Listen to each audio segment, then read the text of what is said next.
Pues bueno, seguimos hablando acerca de la palabra de Dios. Hoy hay un mensaje muy especial acerca del por qué es importante todo lo que el Señor hizo en el tabernáculo. Porque Él decidió, es lo que estamos viendo, ¿verdad? Hemos venido viendo qué pasó con el pueblo de Israel, por qué el Señor empezó a decir se va a hacer esto, se va a hacer aquello. Y bueno, pueden tomar su lugar, ¿verdad? Ahora sí.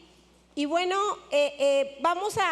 Dios dejó escrito ahí todo por una razón, y a veces por muchas más razones. No solamente por sacarlos, ¿verdad? No solamente por caminar con ellos, no solamente por abrir el mar rojo, no solamente por llevarlos por el desierto. Para todo el Señor tenía un porqué y tenía una enseñanza. Cuando Él saca al pueblo de esa esclavitud, después de ellos haberse alejado tanto del Señor, haberse olvidado, realmente ya no era el centro de sus vidas. Empezó una decadencia en el ser humano desde que ellos eligieron tomar sus propias decisiones. Empezó a haber esa distancia, y todo el tiempo que nosotros vemos la Biblia, vemos una constante de un padre que ama a sus hijos, que es una constante de querer reconciliarse con sus hijos, de buscar la manera de estar cerca de una u otra manera, siempre buscando una relación cercana. Y no ha sido Él el que se ha alejado, realmente ha sido la humanidad. Y bueno, vemos todo lo que se tuvo que hacer en el Antiguo Testamento para que Él pudiera estar cerca de ellos por causa del pecado, pero Él sabía que necesitaba estar en medio de ellos. Ahorita que vamos a ver qué pasó con la creación estamos viendo con la creación del tabernáculo, porque Él dijo, ok, yo en medio se va a hacer de esta manera. Le dice a Noé, le da las instrucciones. Qué importante, ¿verdad?, que nosotros pongamos atención, mucha atención siempre a las instrucciones. Y le da esas instrucciones y quiere que todo el pueblo esté a todo alrededor del tabernáculo, para que su presencia, su gloria pudiera morar allí, ¿verdad? Tabernáculo quiere decir el lugar de la morada, ¿verdad? El lugar de la como residencia. Entonces eso era lo que el Señor siempre buscó. Y de qué manera Él podía así como descender en medio de ellos, hablarles, hacerse presente, instruirlos, enseñarlos. Se hacía una serie de cosas. Yo creo que los que ya pasamos por escuela de ministerio, los que están pasando ahorita escuela de ministerio, nos hemos dado cuenta y tenemos como una comprensión más grande, porque hay un libro que se llama Entrando en su presencia. Porque es importante que nosotros sepamos cada cosa que se ponía en ese lugar. Es como aquí, ¿verdad? Nosotros ahora, gracias a Jesús, se puede llamar que todo este lugar es los atrios, es el lugar santo y es el lugar santísimo. Pero cada uno de nosotros elige si pone en el centro de su corazón a Jesús, si llegamos a los atrios solamente, o si vamos al lugar santo o al lugar santísimo, ¿verdad? En los atrios podían estar todo el que quisiera. Iba a ese lugar, iba a ofrecer ofrendas. Había allí dos artículos en ese lugar, que era el altar. El Señor mandó que se hiciera un altar en donde había dos altares, pero el de afuera, el que estaba en los atrios, era un altar para quemar ofrendas. Y allí mismo había un lavacro, que contenía agua, ¿verdad? En donde los sacerdotes, que eran los que podían entrar al lugar santo, allí ellos tenían que limpiarse. Fíjate, como dato curioso, ese lavacro fue hecho con muchísimos espejos de las mujeres que ellas fueron a entregar, porque Moisés, a instrucciones del Señor, le dice que hiciera una convocatoria para el pueblo y le dijo que llevaran oro como ofrenda. Dijeron: todo aquel que tenga oro, lo que ofrendes, lo que te nazca del corazón. Pero dijo: pero la plata es así, la plata va a ser como si fuera un diezmo, ¿verdad? Va a ser como cada familia, un porcentaje van a traer plata, y de ahí van a traer otras personas van a traer bronce. Bueno, el asunto es que a tantos años de estar ya ellos ahí en el desierto, había un anhelo ya de tener la presencia de Dios en sus vidas. Muchos de ellos, después de lo que pasaron del becerro, que vieron cómo, ¿verdad?, seguían intoxicados de ese país donde ellos habían vivido, que habían sido esclavos, pero ellos querían seguir adorando imágenes, seguían errando, cometiendo errores. Vieron familiares de ellos, ¿verdad?, abrirse la tierra y irse dentro. Muy tremendo, muy fuerte. En este caso dice que las mujeres entregaron, ¿verdad?, sus de oro, sus zarcillos de oro para la construcción. Y yo creo que por eso también viene esto de decir: necesito despojarme de mi vanidad, necesito despojarme. O sea, no quiero espejo, los espejos egipcios, porque ellas llevaban espejos egipcios, porque todo lo que llevaban, muchas cosas eran cosas que habían sacado de ese lugar. Ellos eran esclavos totalmente pobres, solamente que al salir, con tal de que ya se fueran, si recuerdan en miércoles pasados hablamos de eso, ¿verdad? Se explicó que ellos diciendo: ya por favor que se vayan, ya son muchas plagas, ya son muchas situaciones, ya lo que queremos es que ya no estén aquí. Y hasta les empezaron a dar oro, plata, bronce, espejos, o sea, muchas cosas. Entonces ellas querían también las mujeres, ¿verdad?, decir: ¿qué es lo que tenemos? O sea, nosotras, ¿qué podemos entregar? Oye, pues no sé, alguna se ha de haber juntado por ahí, ¿verdad? Y dijo: tenemos de bronce los espejos, pueden servir. Y de ese material se hizo el lavacro. Entonces, como una figura también de que podías ver tu propia imagen con el agua de vida, ¿verdad?, que es Jesús. Cuando uno se acerca a la palabra nos ayuda a vernos realmente como somos, porque muchas veces no podemos cambiar porque no vemos el error, porque pensamos que es correcto como actuamos, lo que hacemos. No nos damos cuenta a veces de las decisiones, los pensamientos que nos pudieran traer algún mal o algún daño.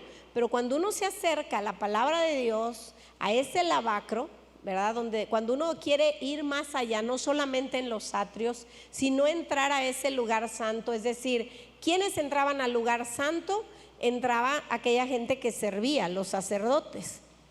A veces solamente quiero andar, ¿verdad?, quizás nada más por alrededor del tabernáculo. A veces puedo llegar hasta el atrio, pero qué importante que nosotros vayamos caminando cada vez con pasos más firmes, entendiendo que nos conviene dejar que la presencia de Dios habite en medio de nosotros. Entonces,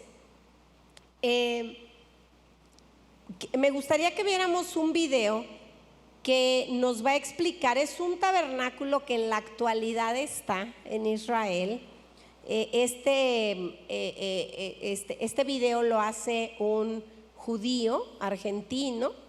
Él presenta muchos lugares de allá de Israel, de históricos, o sea, de todo lo que sucedió en la Biblia. Entonces, dice que anteriormente, y de hecho nosotros no lo visitamos, nunca nos dijeron de ese lugar, ya tiene algún tiempo, no está como que, no estaba en el parte como en el tour, pero que ahora de un tiempo para acá está siendo muy visitado porque es una réplica exactita del tabernáculo que estaba en el desierto. Era un tabernáculo movible.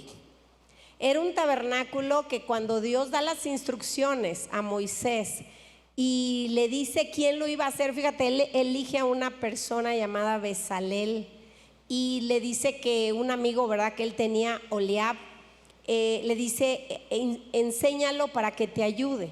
Y que a Bezalel, aparte de los dones y talentos que ya él tenía, Dios le iba a ayudar para que él se hiciera cargo.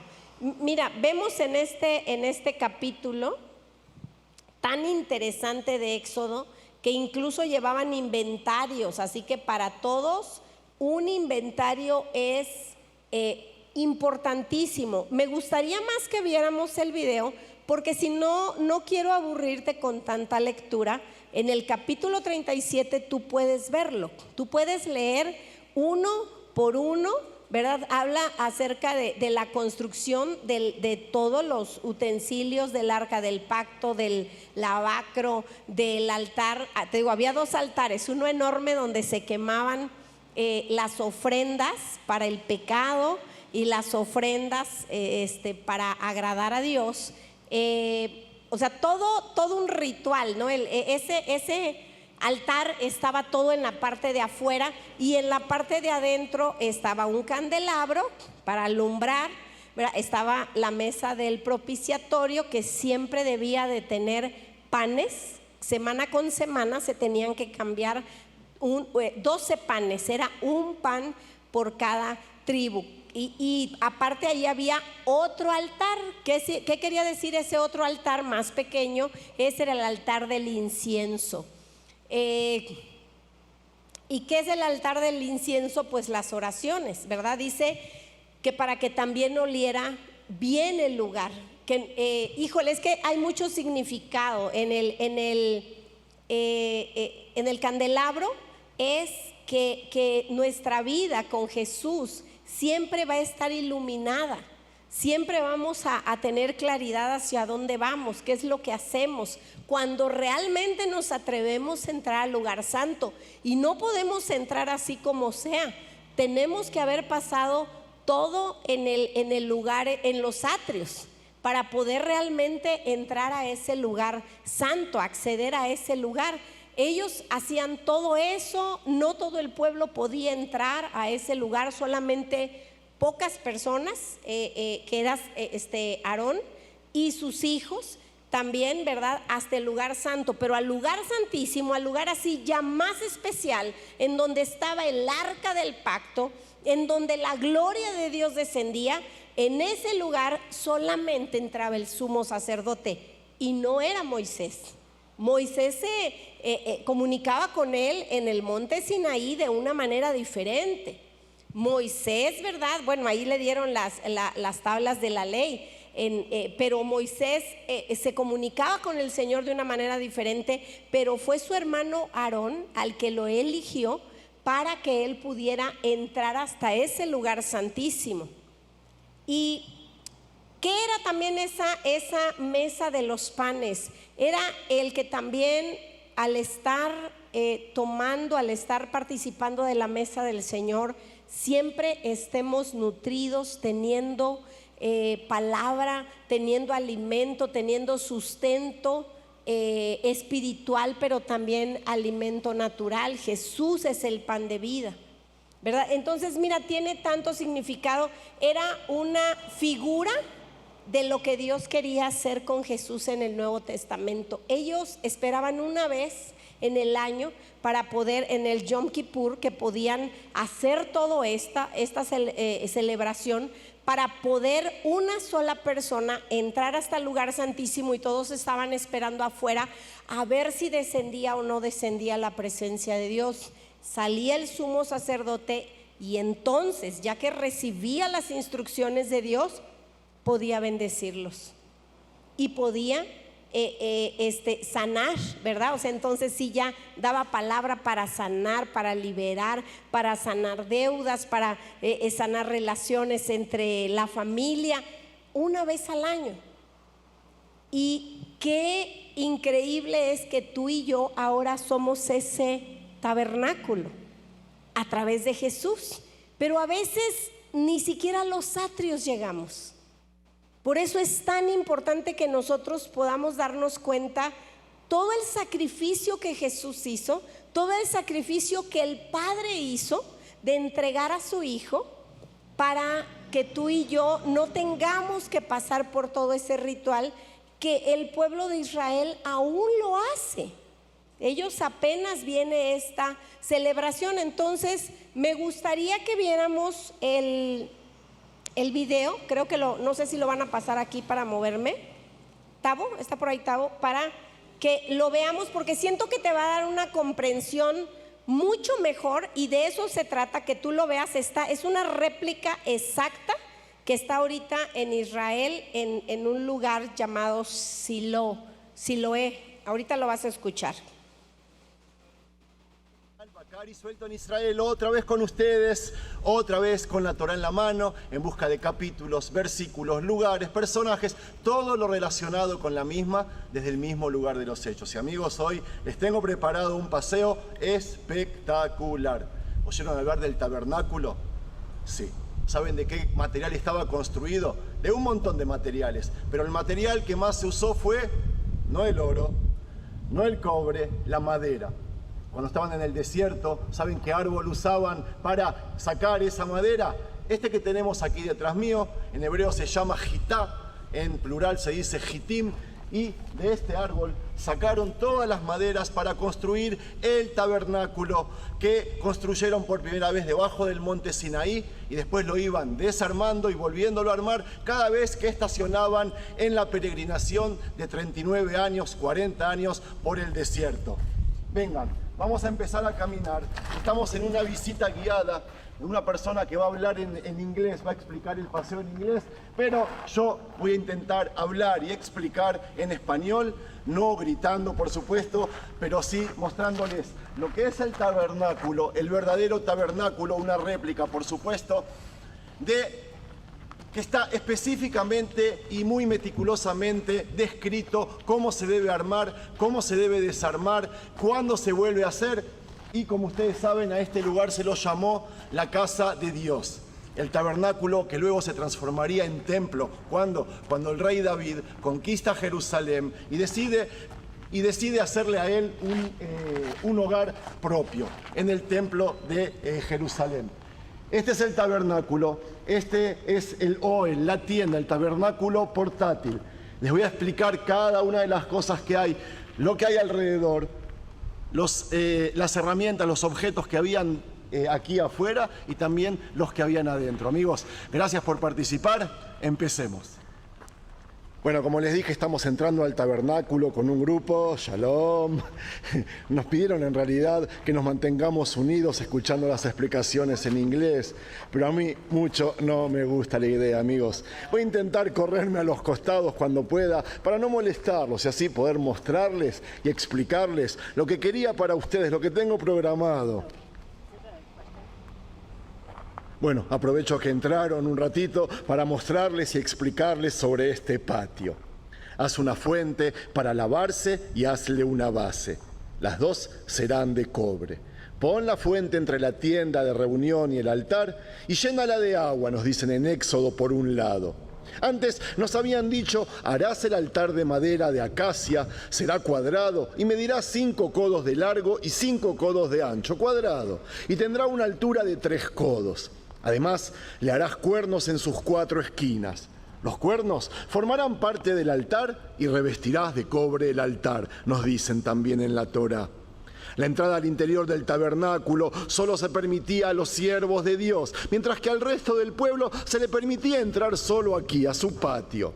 Y por eso lo que vemos aquí son solo esas dos cosas, tanto la fuente como el altar. Aquí, como podemos ver, se hacían sacrificios. Mientras recorremos el patio, les voy a contar que el tabernáculo es llamado en hebreo Mishkan, que significa morada, Ohel Moed, que significa la tienda del encuentro, o Mishkan Midbar, que significa el templo del desierto. Se trata de aquella construcción mandada por Dios para que sea levantada por los hijos de Israel mientras estaban debajo del monte Sinaí. El diseño que estamos viendo fue de expertos y artesanos, quienes fueron liderados por Betzalel ben Uri y Ohaliab ben Ahisamach. Toda su construcción está detallada en el libro Éxodo, pero hay muchas más descripciones en los próximos dos libros, Números y Levítico. Esta tienda fue usada durante toda la peregrinación por el desierto y también dentro de la tierra prometida, como les dije al principio. De acuerdo a lo relatado en Éxodo, la orden de construir este Mishkan la recibió Moisés, mientras estaba arriba en el monte, y el mandamiento era tan meticuloso que le dedicaron en la Biblia 7 capítulos, los cuales comienzan y terminan siempre con festejos. El mandamiento comienza con la colecta de donaciones que hay que tomar del pueblo de Israel. Luego, una meticulosa descripción de los 3 objetos que veremos dentro de esta tienda: el Aron Abrit o el Arca del Pacto, el Shulchan Apanim o la mesa de panes y la menorá o el candelabro de 7 brazos. Luego describieron los alrededores del Mishkan, las cortinas y todo el resto. Como les vengo diciendo, amigos, la Torá especifica todo lo relacionado a este mini templo. De qué manera será iluminado, el altar del incienso, la ley de medio ciclo de donación antes de entrar, los sacerdotes y el Kohen Gadol, el sumo sacerdote, etc. El mandamiento acerca del Mishkan lo concluyó Dios con 2 mandamientos generales. Uno acerca de cómo se elegirá a quien trabaje dentro y el otro sobre el Shabbat o el día de reposo. Y fue así que Moshe descendió del monte y dio un discurso festivo transmitiendo todo lo que Dios le había ordenado para su pueblo. El orden de las cosas que Moshe dijo en el discurso las cambió un poco y comenzó justamente hablando del Shabbat, del día de reposo, y de las donaciones, para luego describir todo el resto del proyecto de la construcción y mantención de este Mishkan. Luego nominó a los artesanos que dirigirían el proyecto y la Biblia sigue el relato contando que las donaciones eran tantas hasta que Moshe tuvo que pedir que dejen de donar. Increíble. Al final de la descripción detallada, Dios le ordenó a Moshe que se construya el tabernáculo el primer día de Nisán para ungirlo a él y a sus utensilios, así como a Aarón y sus hijos. El establecimiento del Mishkan se describe en los últimos versos del libro del Éxodo, que finalizan con la descripción de la manifestación de la Shejiná, o la divinidad, la presencia divina, en la tienda del encuentro. Entremos, amigos.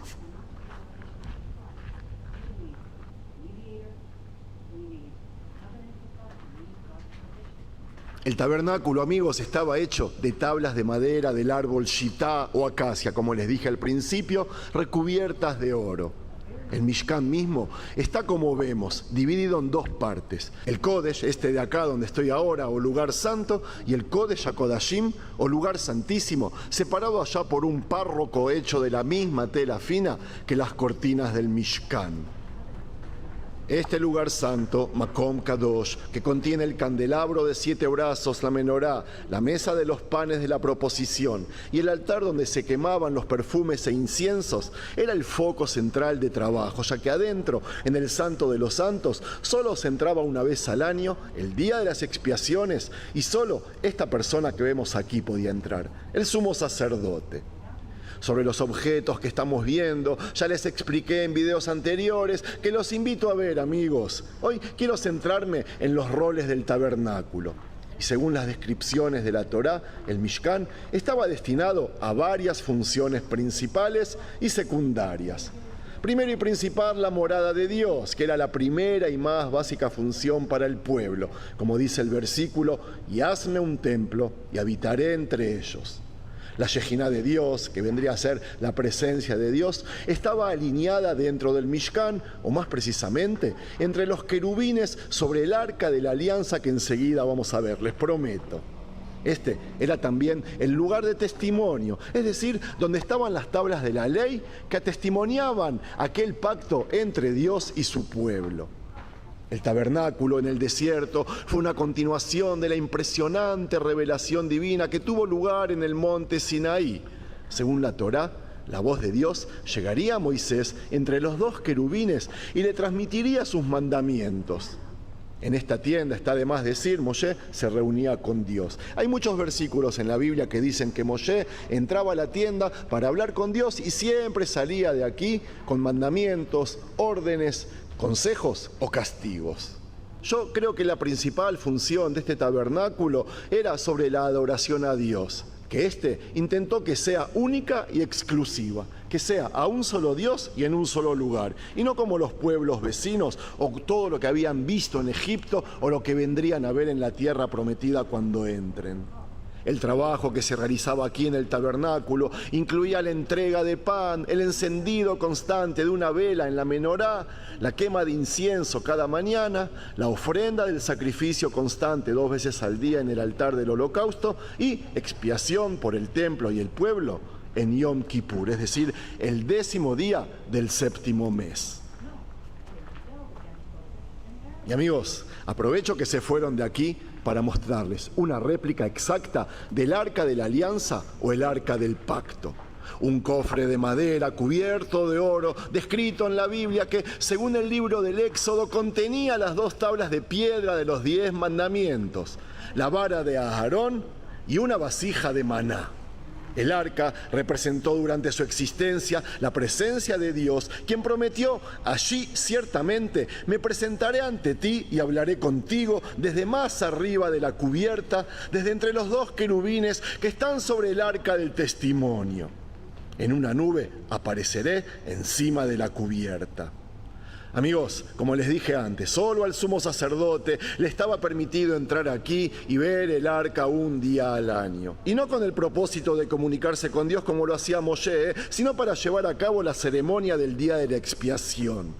La presencia de Dios representada por el arca resultó en que el pueblo de Israel disfrutase de otras bendiciones.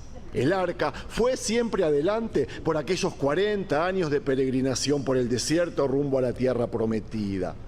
El arca lideró el cruce del río Jordán y la entrada a la tierra prometida. Luego ayudaría en guerras, levantando la moral del pueblo. Y este arca, con el tiempo, pasó a ser el símbolo más sagrado de Israel hasta que desapareció. Bueno, como ven, ya salí del paseo. Espero que les haya gustado el material y, de ser así, ¿Listo? No se olviden de regalarle un me gusta. Debo reconocer que no fue fácil hacer el video. Entonces, y espero para que valoren mi que esfuerzo. podamos tenerles, esta es una réplica exacta que está allá en Israel, y cómo se hizo de tal manera que la podían montar y desmontar, ¿verdad? Y entonces cada cosa, ¿verdad?, que hay ahí, ¿qué es lo que nos dice esto? Dentro de todo el trabajo que se tenía que hacer, que siempre el Señor ha buscado estar en medio de la vida del ser humano, ser parte de él, bendecirle, llevarlo de la mano, siempre el anhelo de, porque es un papá, es un padre, ¿verdad? Él siempre, a pesar de que de repente dijera cuando Noé, me duele mi corazón y me arrepiento, finalmente es un papá y siempre va a buscar la manera de redimir al ser humano. Entonces, todo un rito que hasta la fecha ellos lo hacen, ¿verdad? Ellos siguen haciendo todo esto. Bueno, ahorita por eso tienen un solo muro, porque está para ellos destruido, y ellos están ahí, ¿verdad? Sábado tras sábado están ahí, viernes en la tarde, llorando, ¿verdad? Y por su templo, y quieren levantar un templo para volver a hacer todo esto. híjole, es todo porque ellos ya tienen preparados muchos de estos utensilios buscando la presencia de Dios, porque no se dieron cuenta que Jesús vino a hacer todo lo que dice ahí este tabernáculo. Él vino a cumplir con absolutamente todos estos artículos, sacrificios, momentos, actividades, solamente en Jesús, solamente diciéndole: Jesús, te acepto. Él vino a hacer el altar del sacrificio al dar su vida. Él es esa agua de vida que nos limpia para poder acercarnos al Padre. Él es ese pan de vida que nos nutre y que no nos tiene de una forma desnutridos para poder servirle, porque en el lugar santo es donde entran solamente aquellos que le sirven al Señor, un doble honor, ¿verdad? El no solamente ser parte así como de todos, sino de alguna manera servirle, el ser ese candelabro. O sea, Jesús también vino a ser esa luz que iluminó nuestra vida. Viene a ser también ese incienso. El Espíritu Santo nos da de su presencia para que estemos orando, para que nuestra vida se convierta en esa vida que tiene un olor fragante, para guiarnos, para dirigirnos, para recordarnos lo que hemos aprendido, para evitarnos de hacer cosas que no le agradan.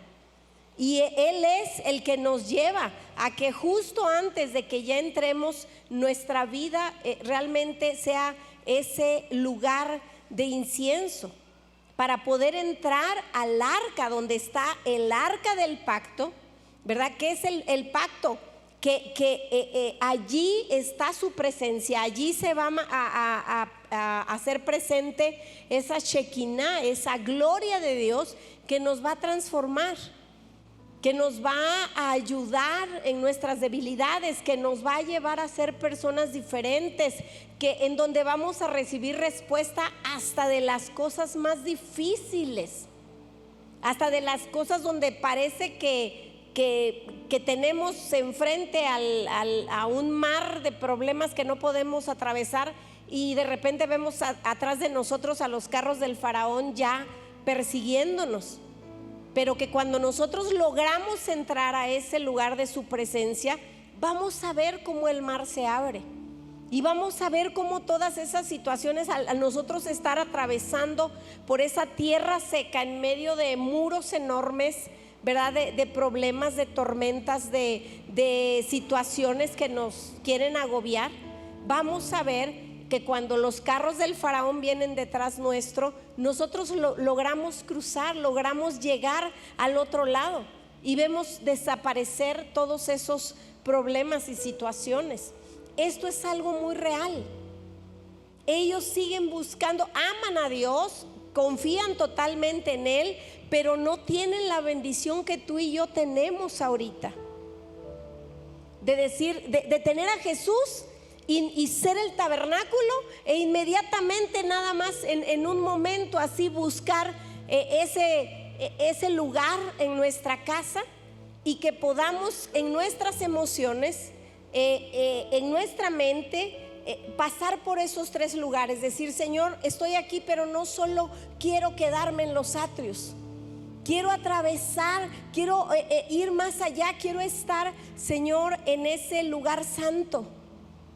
Quiero de verdad ver esa lámpara que se ilumina, que mientras estoy en tu presencia yo pueda entender qué es lo que voy a hacer en esta situación, que allí yo pueda tomar de ese pan de vida, que venga palabra a mi mente, y entonces yo, si me sentía desfallecer, yo me sienta, salga de ese lugar lleno de fuerzas, que mi vida en ese lugar de verdad se despierte, el estar orando, el estar intercediendo, el estar buscándote, el estar haciendo todo lo posible para que mi vida tenga un olor grato, para que mis palabras, mis pensamientos no sean desagradables, cosas desagradables, porque es el último paso para que yo realmente pueda ver tu gloria.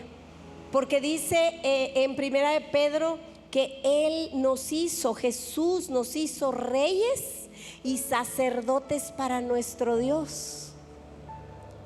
Entonces esta palabra se cumple de que yo puedo hacer todo esto que antes solamente podían hacerlo algunas personas. Antes solamente el pueblo de Israel podía entrar a los atrios, los gentiles, pero ni de chiste. Solamente los sacerdotes podían servir en ese lugar santo, y solamente el sumo sacerdote podía entrar a ese lugar de la presencia de Dios y disfrutar de su presencia. Ahora no.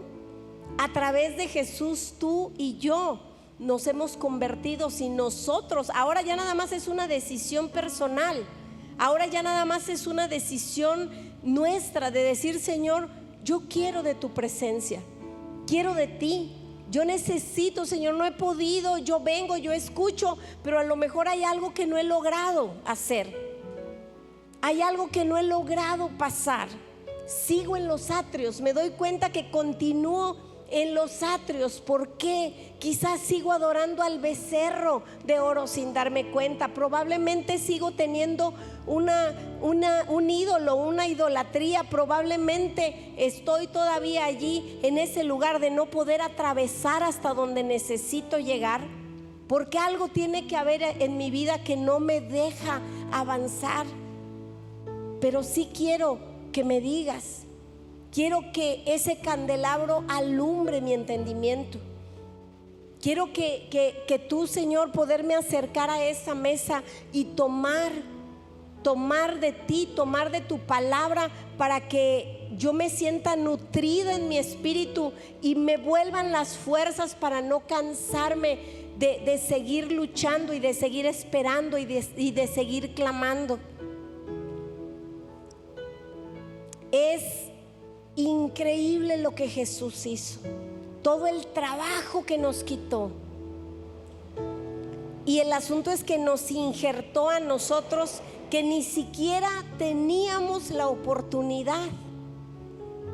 Nosotros como gentiles, si cuando se vuelva, ellos están buscando nuevamente hacer ese templo. Se dice que ya hay un museo, de hecho, en donde tienen todo preparado tal cual, el lavacro. Esto es una réplica, pero tienen todo ya, hasta las telas, tienen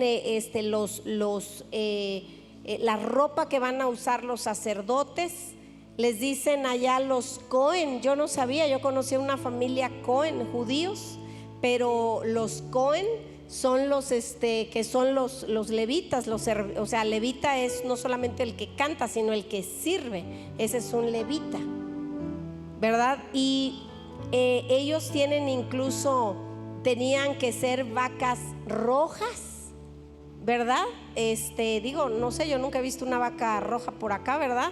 Pero ellos ya las tienen preparadas, porque ellos están esperando el momento en poder levantar nuevamente ese tabernáculo, porque ellos siguen viviendo en aquel tiempo. Ellos sienten que la presencia de Dios de esa manera podrá descender, que de esa manera ellos van a lograr sentir la gloria de Dios, porque saben que Dios los bendice, saben que Dios está con ellos.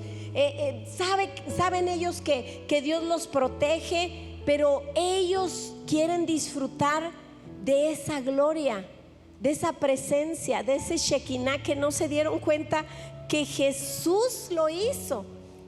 Él fue todo lo del tabernáculo. De hecho, dice la palabra de Dios que cuando Jesús muere en la cruz, que en el tabernáculo que había en ese entonces, el que había construido Herodes, porque en ese entonces ellos tenían su tabernáculo, el velo que llegaba, o sea, no el de la entrada, sino el que ya iba a dar al lugar santísimo, se rompió, se partió el velo.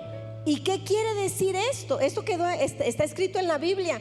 ¿Qué quiere decir? Que ya no había impedimento. Eso es lo que nos estaba diciendo. Ya no hay impedimento para que todo aquel que recibe a Jesús pueda entrar a ese lugar, pueda sentir mi gloria, pueda sentir mi presencia, pueda sentir mi amor. ¿Por qué quiero sentir esa gloria, esa presencia?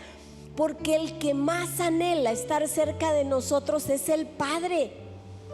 ¿Qué padre no siente hermoso abrazar a sus hijos, bendecirlos? No importa, hijo, si te alejaste un tiempo, no importa si te enojaste por un tiempo, no importa si no estás de acuerdo conmigo. Yo lo único que quiero es estar contigo, porque ese es el amor de un padre. Y ese es el anhelo del corazón del Señor. Cuando venimos aquí, su anhelo, por eso Él nos convierte. Así dice, ellos van a ser sacerdotes para poder entrar hasta ese lugar. Ellos van a ser reyes, porque a través de mi presencia en sus vidas, ellos van a tener poder, autoridad. Ellos van a poder gobernar sobre aquellas situaciones que los quieren derribar. Pero necesitamos ser una iglesia, necesitamos ser familias que creamos esta palabra poderosa. Necesitamos ser hombres y mujeres que creamos a la palabra, que digamos, si esto puede suceder, si yo lo creo, esto puede suceder. Yo puedo sentir la gloria, la presencia de Dios. Puede haber milagros en mi vida, porque eso es lo que hace la presencia de Dios. Hace milagros. Jesús vino, caminó entre nosotros. Bueno, los que estaban en ese tiempo. Él camina entre nosotros ahorita a través del Espíritu Santo. Camina entre nosotros. ¿Cuántas personas se perdieron esa bendición porque estaban en otras cosas sus mentes? Porque estaban en tanta religiosidad que no lograron ver las señales de quién era Jesús, de los milagros que Él hacía, de que Él era la palabra, Él era el pan de vida, Él era el arca del pacto, Él era el que hace reverdecer toda rama seca. Por más secos que estemos, al tener contacto con Él, Él hace que nuestra vida florezca. Así que hoy me gustaría que cada uno de nosotros hiciéramos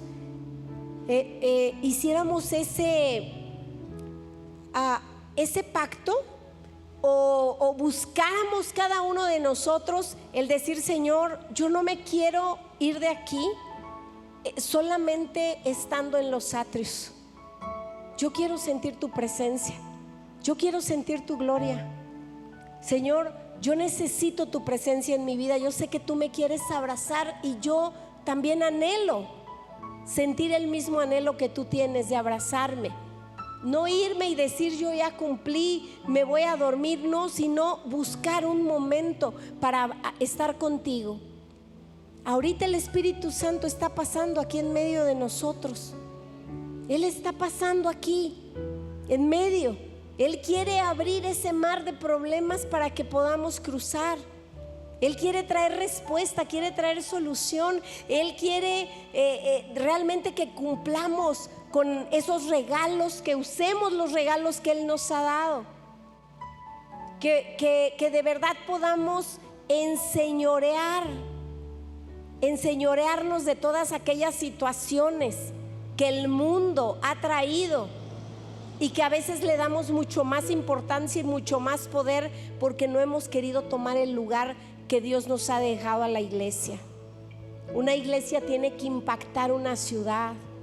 Una iglesia, si dejamos de creer que somos capaces de destruir huracanes, de mover, de deshacerlos cuando les hablamos, de destruir tinieblas, de detenerlos, porque somos sus hijos, del Rey de Reyes, del Jehová de los ejércitos. Y sabes que la Biblia dice que tiene prohibido el enemigo, cuando bajó a las tinieblas, le quitó así. O sea, no creas que así, ay, bueno, pues no, dame esas llaves. Te vencí porque ahora esas llaves les pertenecen a ellos. Ellos les voy a entregar el poder en mi nombre. Pero el enemigo se encarga de quitarnos, de asustarnos, de quitarnos el poder, de asustarnos, de amedrentarnos, de quitarle el poder a las iglesias, de estar distraídos. Pero esta noche vamos a tomar ese poder, vamos a pararnos firmes, donde Dios nos ha dicho que tenemos que estar.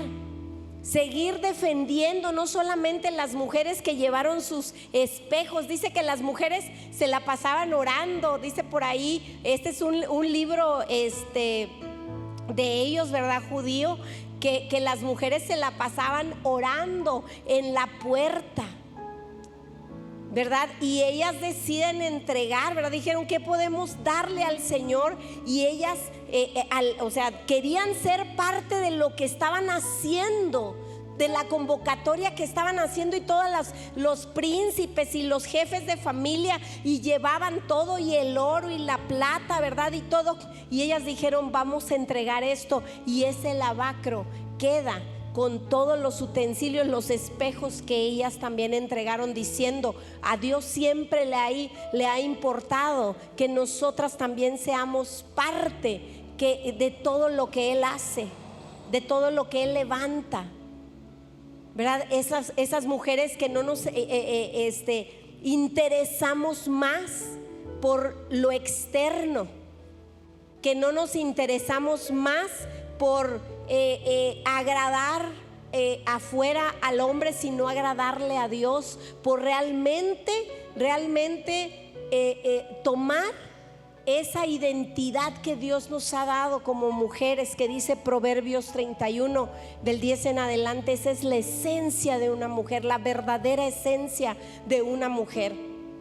Y que es un tiempo donde más que nunca tenemos como mujeres que ir a asomarnos a ese lavacro y no perder nuestra identidad, sino buscar allí que el reflejo que yo vea sea el reflejo de lo que Dios quiere que yo sea, porque hay demasiadas voces en este momento. Hay demasiadas cosas, hay demasiadas atmósferas totalmente adversas y diferentes a lo que Dios dice de uno como mujer. Y los hombres también tienen que tomar ese valor, tienen que atreverse, tienen que decir también, sí, vamos a quemar la carne. Sé que hay cosas que no me gustan, pero tengo que ir a ese altar. Voy a servir. Yo sé que tengo 1000 cosas que hacer, pero no me voy a quedar solamente en los atrios viendo todo lo que los demás hacen, sino que quiero estar también en ese lugar santo. Y por qué no, si Dios ha dicho que me ha hecho un sacerdote, poder también entrar a ese lugar santísimo. Así que vamos a ponernos de pie, y mientras adoramos, iglesia, vamos a unirnos en uno. Es imposible para el hombre, porque todos somos diferentes, hombres, mujeres, diferentes edades, pensamientos, conocimientos, pero Dios sí lo puede hacer. Él sí nos puede unir en uno. Él sí puede crear una atmósfera diferente. Él nos puede hacer una iglesia poderosa, que cuando nosotros hablemos, digamos algo, las tinieblas tiemblen y sepan que no pueden tocarnos, que no pueden entrar a nuestra ciudad, que no pueden destruirla, que no pueden destruir a nuestros hijos, que no pueden destruir nuestra identidad. Porque dice también la palabra en Isaías que nosotros tomemos ese poder, y le dice al diablo, ellos tienen ese poder en el Nuevo Testamento. Dice, no me hagas que me levante de mi asiento y te envíe a los abismos. Le dice al enemigo, antes de que te corresponda, si tú no te sometes a la palabra que mis hijos dicen. ¿Alguien sabía eso? Que Dios le tiene dicho al enemigo, no te atrevas a tocarlos, a los demonios. No te atrevas a tocarlos. Si insistes, me voy a levantar de mi trono, te voy a mandar a los abismos antes de que te toque. Con esta certeza tenemos nosotros que estar declarando bendición. Así que cierra tus ojos y deja que el Señor nos haga uno. Deja que el Señor nos haga uno ahorita en este momento. ¿Cómo? No pidiendo cada uno lo suyo propio, sino diciendo, Señor, solamente quiero más de tu presencia. Que todos empecemos simplemente a anhelar más de su presencia, ser esos sumos sacerdotes que están allí solamente esperando ver la Shekinah, la presencia, la gloria de Él, del Padre.